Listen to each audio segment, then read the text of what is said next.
Assalomu alaykum. Trekreperimizga Majgar 906 pult ustanovka qilyapti turdik. Hop. Bu bo'ldi, xudo xolasa. Zoska start stop ekan. Kalit o'yin turar ekan. Start stop o'rniga. Hop. Buni ulanishda mana sariq shu holatda mana sariq kabel bilan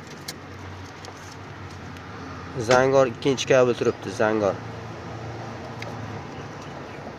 Shu kabelga firmeshka qilib startida to'kkan firmeshka qilsak, keyin zamok ochar ekan.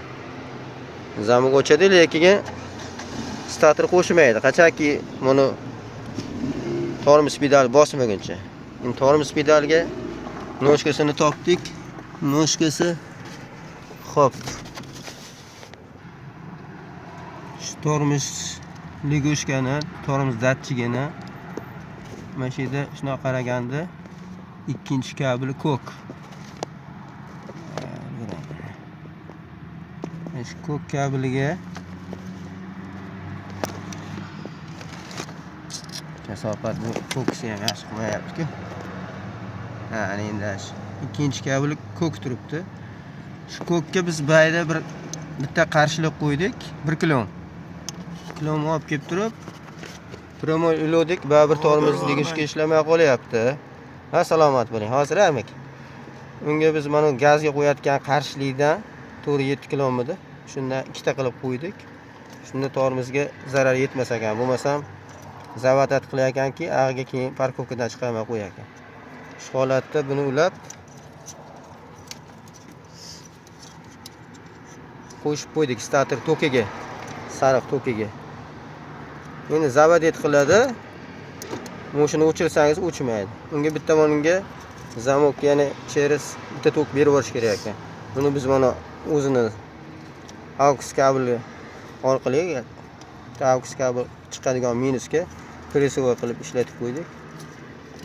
Bo'ldi. Hozir mana zapis bosamiz.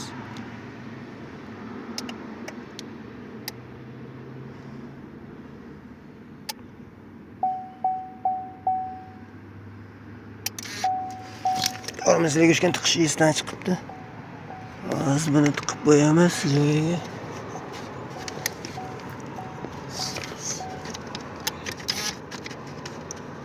Ana shundoq.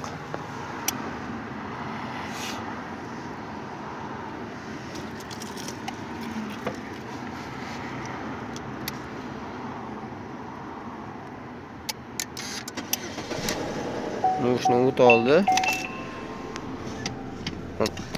Parkovka ajratyapti. Agar buni qarshilab qo'yilmasa, mana tormozni ajratib qiladigan narsa ishlamay qoladi. Mana promo relik ulab qo'ysa. Endi o'chirishda mana avtozapiski aux kabel orqali o'chiradigan qilib qo'ydik. 2 marta bossa, moshinadan bitta tok beraveradi. Moshina o'chadi. Bo'ldi. Endi ba'zi power kabellari konchinadan oldik. Konchinada jigarrang shtekeri bilan qora shtekerida power toklari bor ekan. Har bitta ramchga alohida 4 ta bo'lar ekan. Shu holatda mana.